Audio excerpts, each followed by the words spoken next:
এইখন হৈছে hotel assembly and restaurant lounge আৰু এই হোটেলখন পুলিচ বজাৰৰ পৰা পইণ্টৰ পৰা আপোনালোকে বাওঁফালে আহিব লাগিব। আহি 1 নম্বৰ গলিটো নহয়, বিশালৰ গলিটো নহয়, তাৰে পিছৰ যোনটো গলি আছে সেইফালেদি আহিলে এই 2 নম্বৰ বিল্ডিংটো HDFC বেংকৰ এই লগতে এইটো আছে এইখন হোটেল।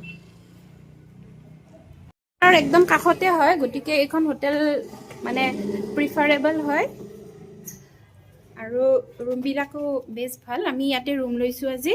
এইখন হোটেলৰ ৰিচেপশ্যন এৰিয়া হয় এইখিনি। হোটেল এছেম্বলি শ্বিলং,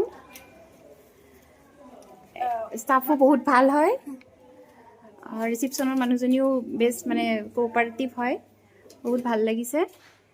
ইফালে বহুত ৰুম আছে, আমি এটা ডাবল শ্বেয়াৰিং লৈছোঁ।